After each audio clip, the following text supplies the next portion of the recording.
Salam Atavatan TV YouTube kanalının Atavatan habarlar gepleşimizin mehriban tomoşaçylary. Hormatly tomoşaçylarymyz, Türkmenistan aviakompaniyasy Russiya Federatsiýasynyň Tatarstan Respublikasynyň paýtagty Kazan şäherine adaty uçar gatnawlarynyň sanyny artdyrýar.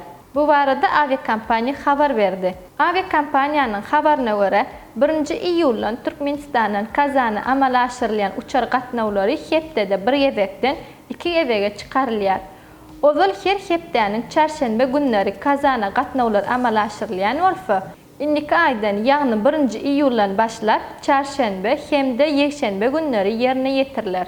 Mehriban tamaşaçylarymyz, bir neçe sagatdan öňe habar berişimiz ýaly Türkmenistan aviakompaniyasy iyul aýyndan Russiýanyň paýtagty Moskwa şäherine hem hepdede 2 gebek adaty gatnawlary ýola goýmagy meýilleşdirýär. Mehriban ýaşlar, eger de araňyzda daşar ýurtda bilim almak isleýänleriňiz bar bolsa, resmi namalaryň terjimesi üçin makul hyzmat terjime merkezine ýutup biljekdiňizi ýatladyk geçýär.